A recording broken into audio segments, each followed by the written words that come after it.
We're a community organisation, Connections UnitingCare, part of that UnitingCare network, which is spread right across the country. But we work in the southeastern suburbs of Melbourne with disadvantaged and marginalised people, generally delivering family services. We have about 40 programs, and we've got about 400 people that work for us. So we started really looking at this about 5 years ago, and the real thrust of it came from our sense of social justice, the fact that we work with marginalised and disadvantaged people, and we know that negative environmental outcomes or environmental degradation really has the biggest impact on those most in need, so those living in poverty. And we felt like, from a social justice perspective, it was really important that we actually do something for environmental sustainability.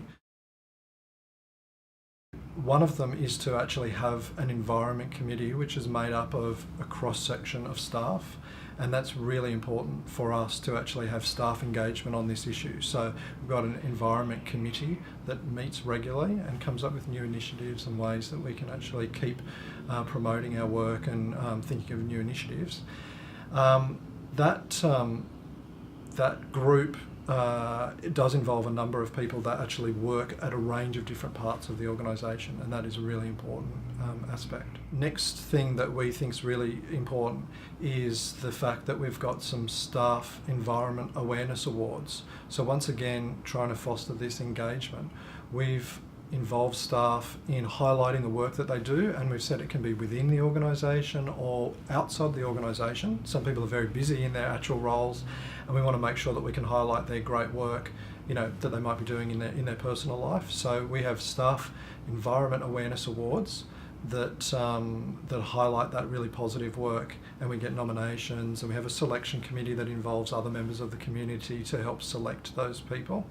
And then we recognise people at staff Christmas function, where we actually highlight all the great things that they're doing and feed that back. Yeah, so that's a second really important thing. And the third really significant thing is to have used carbon offsets. We happen to use Green Fleet to do it, to offset the emissions of our fleet of vehicles for the cars that we use. So obviously, for the sort of services that we're delivering, we do need to use cars, but we've been able to now get buy-in from our finance team and business services, so as part of their annual budgeting, to include that offsetting as part of our overall strategy for the environment, as well as for business services in the way they do their job as well.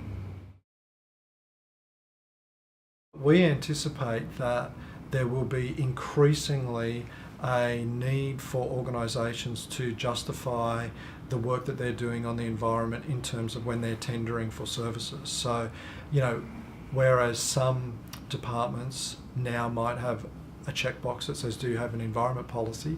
In the future, I think they're actually going to be demanding that people really drill down into the things that they're doing that means that they're maximising the dollars that they're actually giving to you for a service.